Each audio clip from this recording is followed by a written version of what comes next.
Ainda no campo das tendências, vamos acompanhar agora o painel A Próxima Revolução Industrial. Implicações nos setores produtivos e público. Para este tema, teremos dois palestrantes, Alistair Nolan e João Carlos Ferraz. Iniciaremos com o senhor Alistair Nolan, analista sênior de políticas da Organização para a Cooperação e Desenvolvimento Econômico, OCDE. Por favor, venha até o palco.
Thanks very much.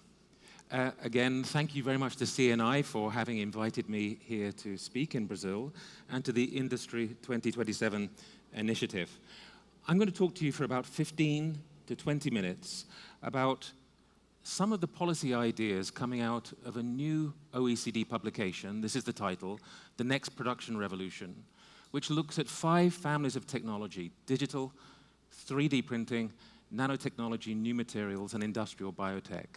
And we've heard a lot about these technologies during yesterday and today, but I'd like to focus on some of the upcoming policy challenges that governments need to overcome in order to really profit from especially the productivity-raising potential that these technologies have. Now, there are 2 main motivations why OECD governments have asked us to do this work. The first is because of fears around polarization in the labor market brought about as a consequence of these technologies. Now, one of the earlier sessions this afternoon addressed labor market issues, so I won't cover the education and labor market questions. But the second major concern has to do with the decline in the rate of growth of labor productivity across the OECD area and across many emerging market economies. As shown in this graphic, it's a decline in the rate of growth of productivity, which has been particularly acute since the end of the financial crisis. And we need an improvement in labor productivity in order to underpin, to provide a foundation for improving living standards into the future, especially as populations age. Now, just to go to the first of the technologies, I won't spend much time on this, but I just point to 2 factors about digital which are really transformational. The first is the obvious point emphasized yesterday by Peter Diamandis about Moore's law, the trillions-fold increase in computation one can buy per dollar, which has occurred since the dawn of the computing era. But the second is the combinatorial nature of digital technologies. So it's the fact that new sensors, it's the combination of new sensors, big data, artificial intelligence, cloud computing, and the Internet of Things, which is giving us increasingly autonomous machines and intelligent systems. What do we know then, going back to the productivity challenge, about the impact of these digital technologies on productivity? Well, evidence produced by academics at MIT is showing us that firms that use big data analytics have higher output and productivity performance in the US than similar firms using the same hardware but not the same data analytics. The Internet of Things, been shown to reduce the costs among industrial users by about 18% on average. Autonomous, self-driving mine haulage vehicles could increase output in the mining sector 15 to 20%. But it's the combination often of the technologies which is yielding novel sources of productivity growth. So here, for example, you see a bracket. This is part of a NASA spaceship which has not been designed by a human industrial designer. It's designed by a generative software, a software which in milliseconds throws out numerous iterations on an original design until, in a Darwinian fashion, culling out through each generation the least suitable design, comes to designs which are often optimal in terms of the weight to strength ratios of the products, and are counterintuitive. A human designer wouldn't have thought of these design permutations. But the point about productivity is that often these softwares, this is a software called Dreamcatcher, which gave us this NASA bracket, these softwares yield forms, yield shapes, which are so complex, they can only be manufactured with 3D printers. So it's the combination of the two technologies which is giving us the productivity gain. Now, across the technologies which we've been looking at, whether it's nanotech, new materials, industrial biotech, there's a growing criticality of supercomputing, even in sectors where one wouldn't think this is so prominent, like in construction of buildings. In fact, a recent survey from the US showed that 2/3 of US-based companies that use supercomputers conclude that increasing performance of computational models is a matter of competitive survival. One of the areas where there's obvious multiple uses of supercomputing is in aeronautics. Airbus in France is the owner of 3 of the fastest supercomputers in the world. One of the main applications is in simulating wing structures. So when Boeing built the 767 in the 1980s, it had to build 77 physical prototype wings, you see on the left. But with the aid of supercomputing, in building the more recent 787, it only had to build 11 physical prototypes. Now, what are some of the policy challenges around digital then? Well, first is the need to broaden access to critical ICT infrastructures. We talked about self-driving vehicles yesterday. Peter Diamandis mentioned that the self-driving vehicles will be generating about 750 megabytes per second with all the sensors. So you need a big program to lay new fiber. You need new transmission posts. And that can really only be done with fiber because of the way that these the self-driving cars have to talk with each other. An issue which is just starting to come up in Germany at the moment is that when you're dealing with machines which are operating with tiny latency periods, operating in terms of milliseconds, then just bounded by the speed of light, those machines have to be located within about 30 kilometers of the servers. So this has implications for regions, poor regions with low infrastructure density, low server density within countries. Policymakers need to address the question of reducing barriers to diffusion, and I'll come back to diffusion more thoroughly in a moment. They need to increase interoperability, to develop the standards so that these different technologies can talk with each other. So right now, the global state of play in developing standards for the Internet of Things is somewhat chaotic. It's marred by a lack of integration and alignment amongst standards bodies. There's much work to be done by governments here. Resolving issues of liability and transparency and ownership are also critical. Yes, we can get productivity by delegating tasks to machines, to AI, but what when the machines make mistakes? Who's liable? Is it the provider of the data, the writer of the software, the owner of the machine? This is yet to be worked out in law.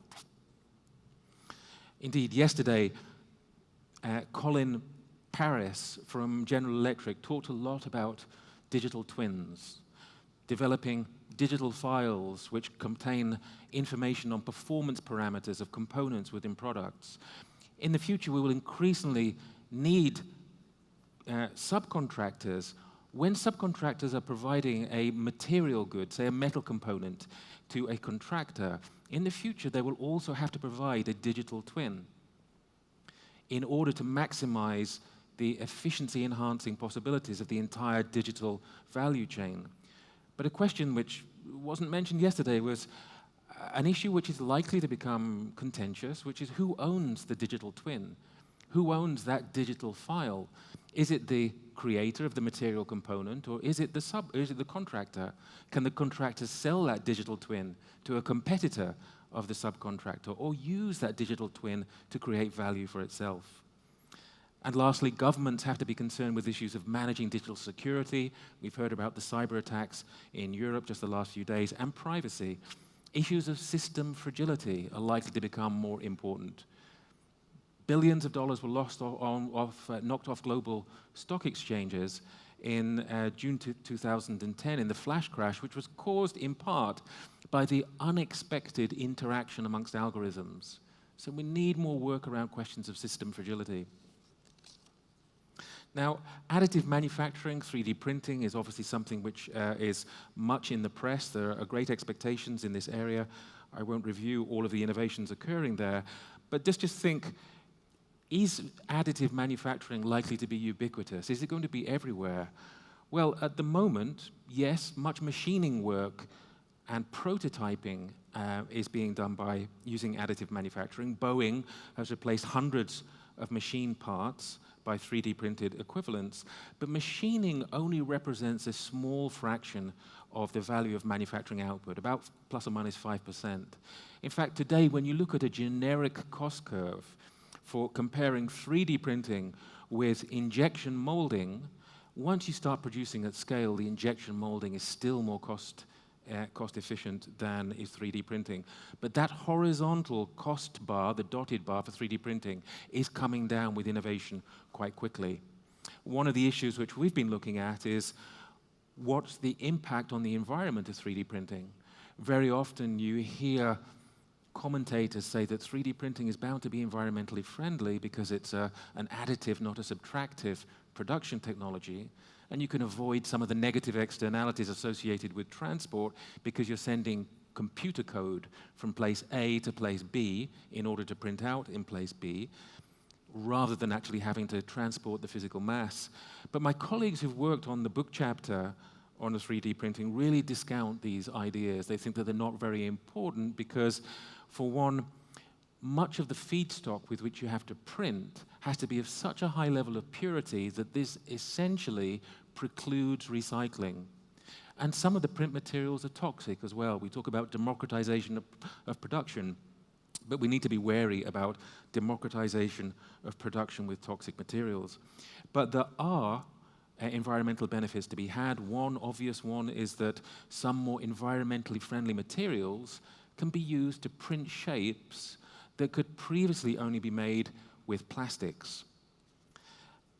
And there's a potential benefit for the environment here, which is very infrequently mentioned, which is that many of our, say when our white goods, say your washing machine goes wrong, it breaks down, only one component in the machine may have broken, but the machine is no longer being manufactured, and so because of that one component, the entire machine gets placed into the waste stream. But what if we had something like a universal online database of spare parts, and you could just go and print that out? There's intellectual property issues have to be resolved, and this is to do that. The Finnish government is looking at this now, but it's eminently feasible. And so there are a range of things which governments can do in the areas of 3D printing, to do with the development of standards, to do with research on the use of non-toxic feedstocks, and removing intellectual property barriers to the type of system which I just referred to. There's a revolution underway today in bio-based production, bio-based batteries, artificial photosynthesis, microorganisms that produce biofuels are just some amongst the recent breakthroughs. One of the most exciting occurred just a couple of months ago in Australia, where scientists were able to synthesize this wonder material, graphene, 200 times stronger than steel, as electrically conductive as copper. They were able to synthesize this from soybean oil. There are a range of public policy challenges in this area. Clearly, when we're talking about writing new strands of genetic code so that microorganisms can produce useful materials for us, we have to be aware of the dangers of garage biology. We don't want people being able to make pathogens more dangerous, for example. There's a need for public-private investments in integrated biorefineries, so refineries that don't just produce ethanol and energy, but also new bio-based materials and chemicals. These are high-risk investments. Sometimes the technologies are not fully proven. The US Department of Agriculture is offering loan guarantees in the area of integrated biorefineries of up to $150 million. There's work to be done by governments to reduce the risk for the private sector of investment in this area. And there's much to be done to develop interdisciplinary skills. Those working in the area of synthetic biology, they need to know about biology, but also about chemistry and computer programming. Nanotechnology is perhaps been disappointing in terms of its application to industry to date. Its main use is in car tires. I live in France. The largest user of nanoparticles in France is L'Oreal. They're particles in lipstick. But these are examples of a product innovation on the left and a process innovation on the right. The product innovation on the left, the average sheet of paper is about 100,000 nanometers thick. Each one of the holes in that gold nanomesh is just 175 nanometers in diameter. So you can place the mesh on a photovoltaic cell, light gets in but can't easily escape, the cell becomes more efficient. There's a range of things that governments can do in the area of nanotech. Very few institutions can bring together all of the sophisticated, expensive scientific instrumentation needed to make advances in this area. So there's a need for inter-institutional and sometimes international collaboration amongst research bodies in this field.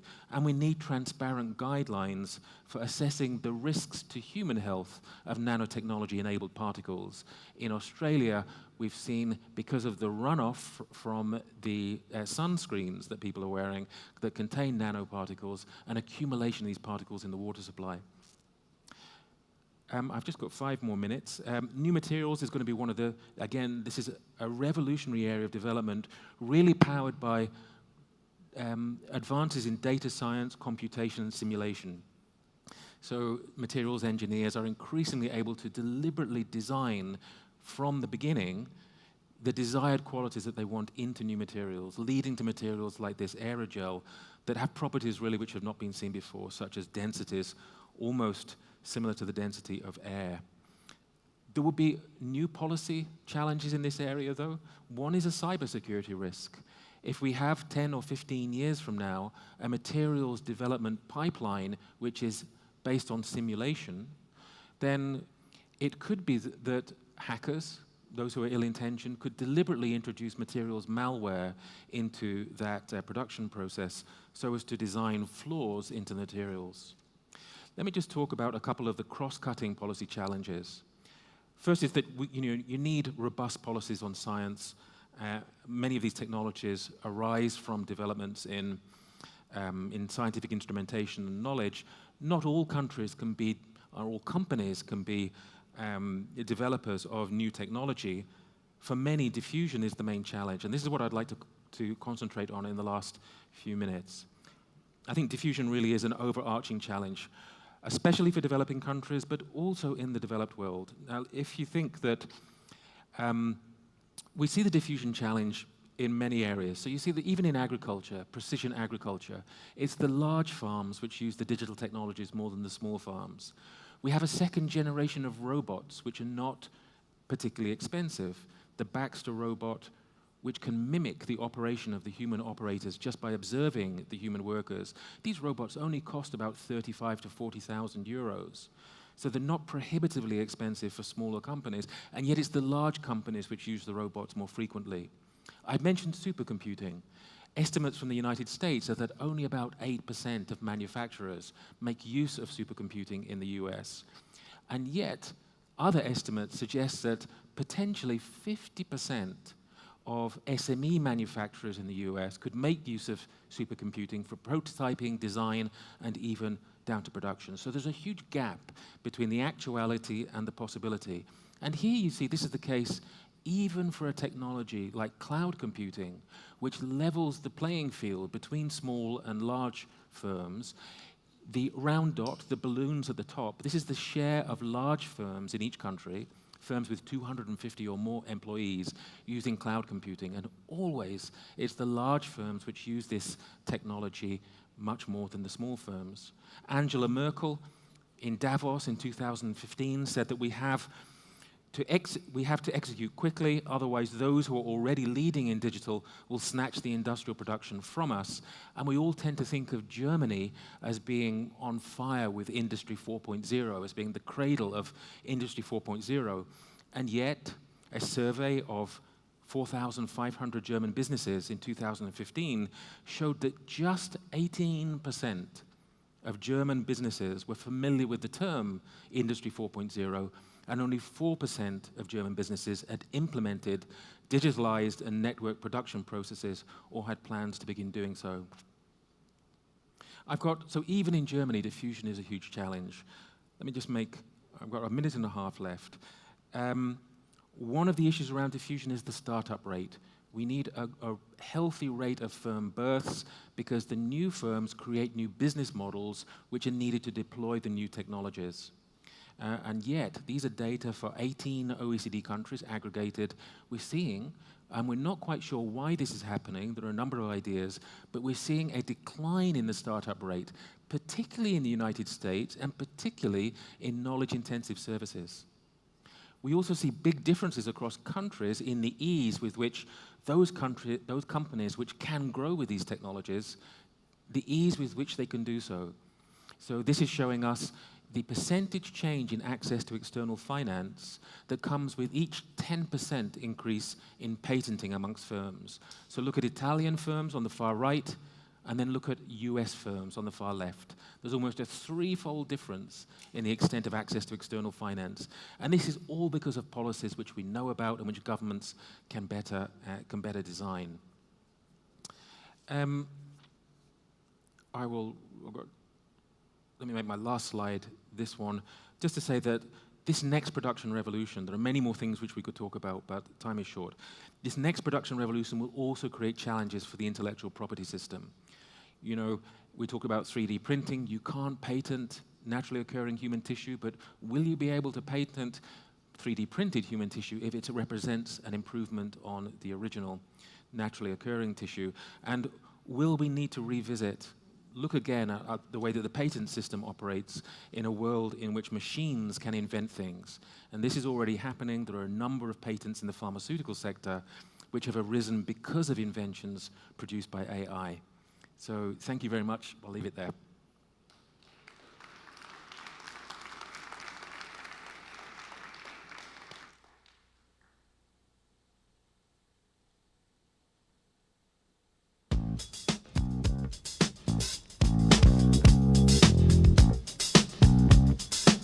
Agradecemos ao Sr. Nolan e, dando sequência ao Momento Tendências, é um prazer chamar aqui ao palco João Carlos Ferraz, professor da Universidade Federal do Rio de Janeiro, UFRJ. Por favor. Obrigado. Eu vi que rapidinho, porque é hora de sair, né? As pessoas vão estar... Eu estava falando com o Alistair ali,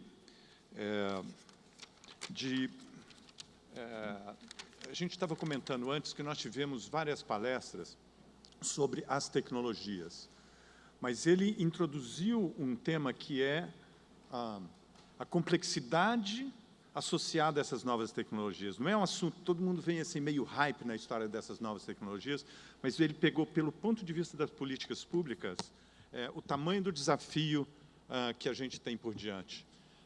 E realmente, aqui eu vou dar um outro ângulo também de problematizar, mirando a indústria brasileira, desde que eu saiba andar com esse negócio. Só apertar o verde? Verde. Tá, e foi. Aqui só tem um laser pointer, esse de baixo. Tá. Então, e esse aqui deve ser para voltar, né? Isso. Tá bom, beleza. E basicamente eu vou estar falando aqui com resultados bem preliminares de um projeto contratado pela CNI aos Institutos de Economia da UFRJ e de Campinas. E, basicamente, o exercício é de não só mapear as tendências tecnológicas, mas, principalmente, ver o impacto delas sobre setores industriais específicos. Então, eu acho que a diferença que nós teremos é de examinar o impacto que elas têm, quais são os impactos sobre os modelos de negócio, sobre a capacidade, principalmente sobre a capacidade da indústria de competir, e derivar daí lições, não só ou insumos para o planejamento das empresas e para políticas públicas.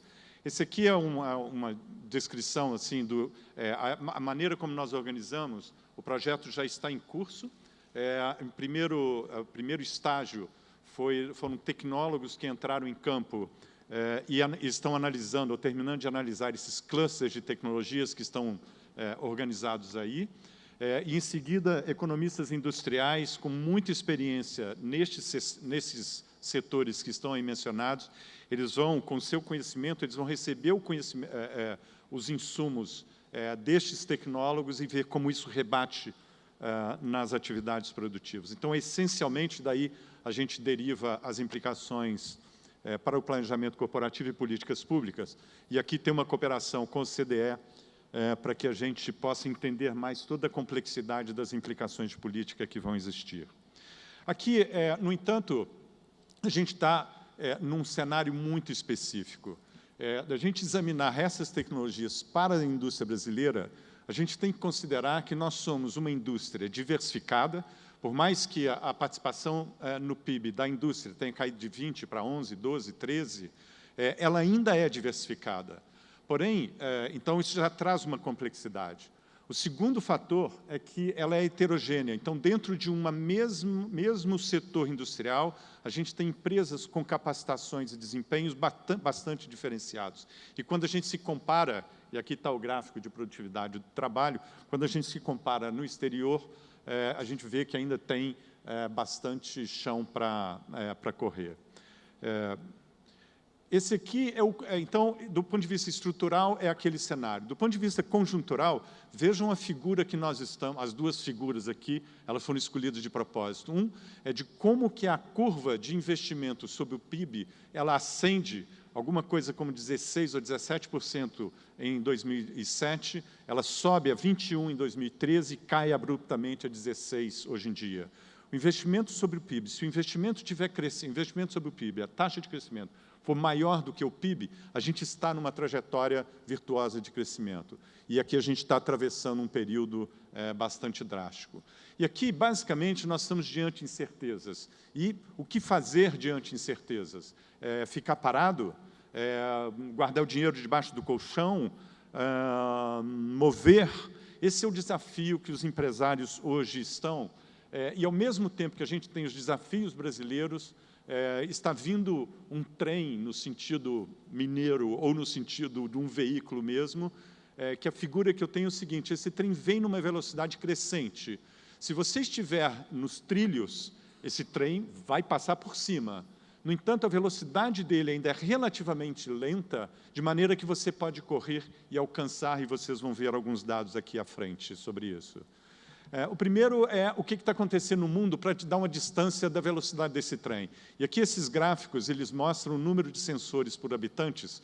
Vejam em 2014 e 2019 qual é a projeção que existe na América do Norte, de 6 sensores por habitantes para 11. Veja a situação de América Latina, de 2 para 3 no final dessa década. Todos os demais países, eles estão se movendo, mas sem uma velocidade espantosa, a não ser no caso norte-americano. Portanto, existe algum espaço.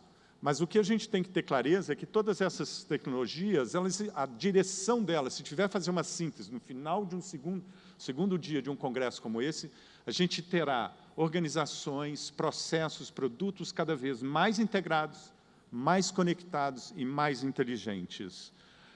E o que a gente, diante disso, aqui são 4 ou 5 exemplos de países, de documentos oficiais que todos os competidores estão se movendo. O caso mais simbólico disso é o Industry 4.0 na Alemanha, mas se vocês veem o caso britânico, o caso australiano, o caso francês, o caso japonês, ainda na era Obama, havia uma estratégia, principalmente o China 2025. Os países, principalmente aqueles que têm uma mirada para o futuro, estão se organizando e já implementando políticas para poder fortalecer a capacidade competitiva de suas empresas aqui no Brasil. Isso aqui são 3 slides que vocês verão de uma pesquisa que está em andamento. Portanto, ali embaixo na barra está mostrando que são menos de 100 empresas que nós coletamos a informação para poder mostrar nesse congresso pela primeira vez. E são 3 perguntas. A primeira pergunta, um questionário um pouco maior, nós selecionamos 3 perguntas. A primeira pergunta é essa: qual é a probabilidade que os empresários veem que uma determinada tecnologia será dominante em seu setor num prazo de 5 a 10 anos? E aqui as tecnologias, a gente pegou aqui 5 áreas. Na área de relacionamento com os fornecedores, a primeira é desenvolvimento de produtos, gestão da produção, relacionamento com clientes e gestão de negócios. E a gente colocou no texto, a gente diz assim, olha, tecnologias que me levem a relacionar em tempo real com meus clientes ou fornecedores. Era muito difícil a gente fazer perguntas tecnologias por tecnologias. A gente deu uma especificação genérica, de maneira que eles apontassem. E vejam que a grande maioria, em termos assim, o muito baixa, ele está no verdinho, né? Vocês veem que a maioria dos empresários veem que essas tecnologias mais avançadas serão dominantes em seu setor no futuro próximo. Ou seja, o trem está chegando.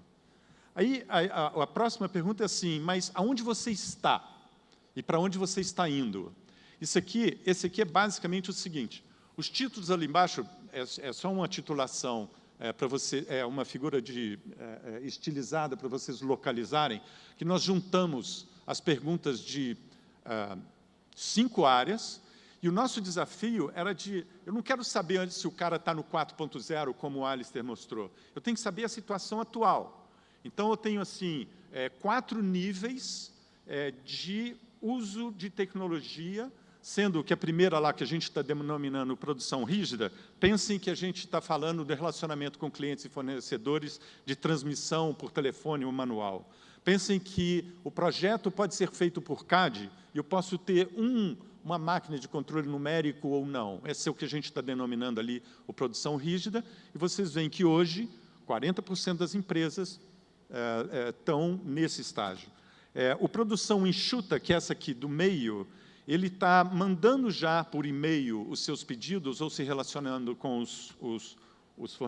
com seus clientes, mas ele está meio que emagrecendo. Então, ele continua fazendo CAD, ele está automatizando, ele está usando algum sistema integrado, um sistema de gestão dos seus negócios em módulos, mas ainda não integrados, mais magro, né?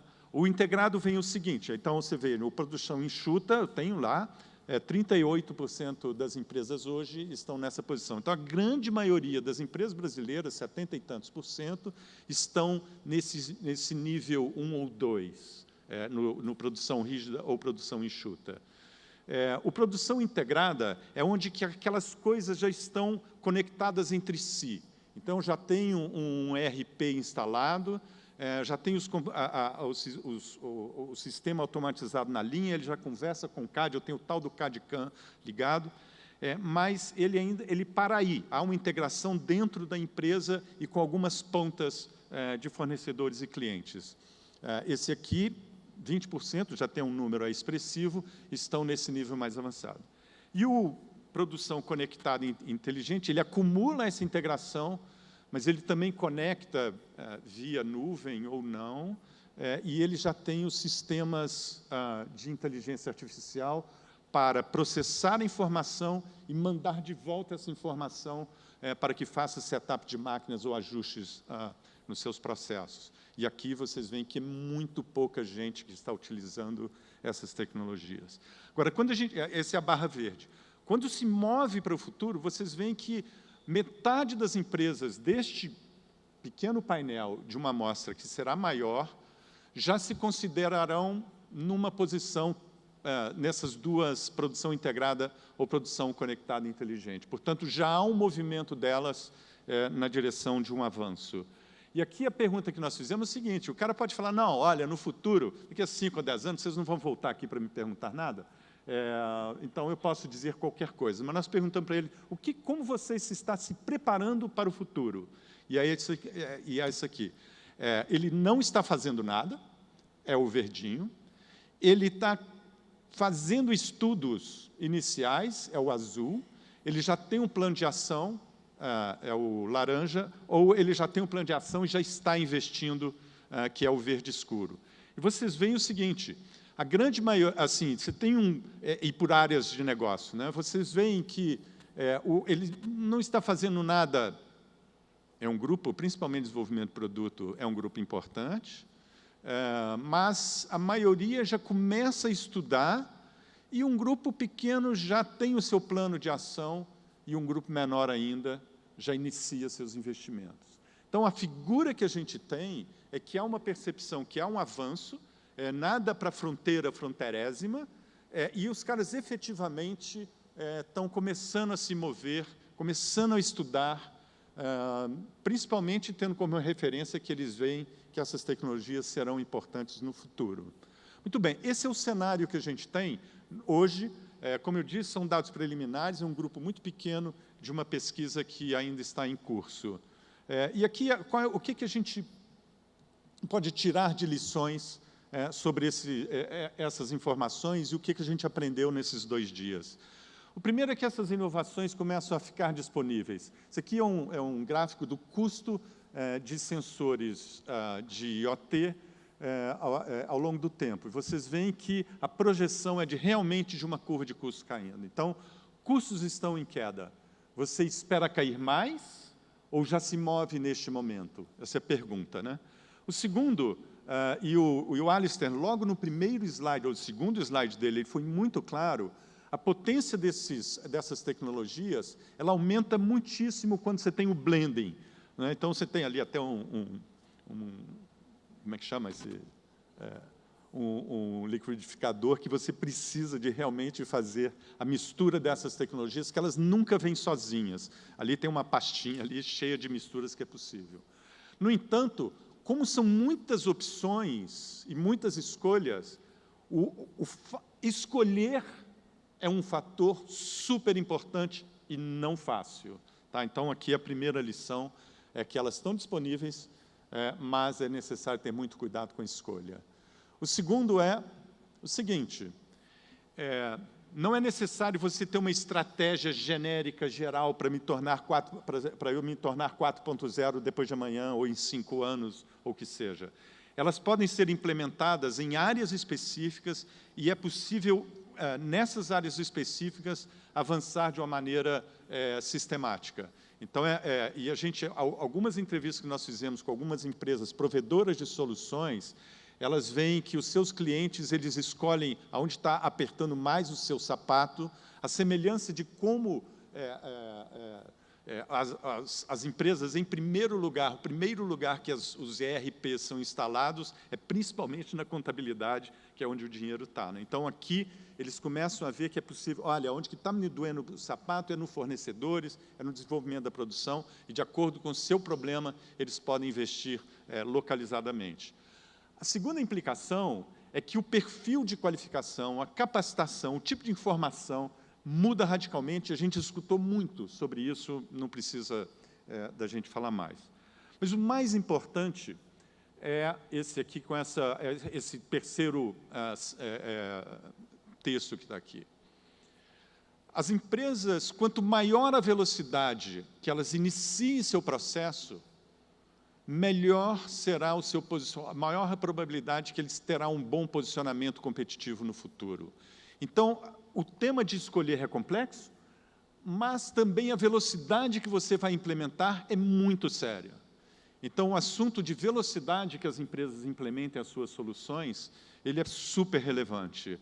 E aqui, basicamente, é o seguinte, nós vemos que há muitas janelas de oportunidade, nós vemos que não é necessário de você estar num estágio, passar pelo outro estágio, é possível saltar posições, o que é muito relevante. Provavelmente as empresas que estão mais atrasadas, elas têm menos barreiras, porque elas têm menos ativos, menos investimentos feitos em uma automação mais rígida, e, portanto, eles podem saltar, eles podem ir gradualmente, podem colocar sensores em suas máquinas para poder começar a recolher informações e, a partir daí, saltar com seus analytics. Então, é possível saltar. A única coisa que não é possível fazer é o seguinte, desculpa, esse aqui era o último, é ficar parado. Nós temos uma situação, aquele gráfico que mostrou a queda do investimento, os problemas políticos que nós temos, o economista sabe muito pouco com relação a assuntos de incerteza. E quando ele diz, ele fala assim, olha, tem 3 coisas que acontecem. Uma, você guarda dinheiro, a preferência pela liquidez.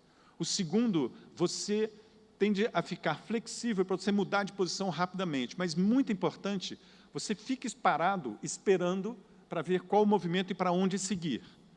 O que a gente está diante aqui é contraintuitivo. Ficar parado hoje não é uma boa solução. E aqui, o terminando era isso, né? É o quem sabe faz a hora, não espera acontecer. É um verso antigo do Geraldo Vandré, que pode caber muito bem na situação que a indústria se encontra hoje. É isso aí. Muito obrigado.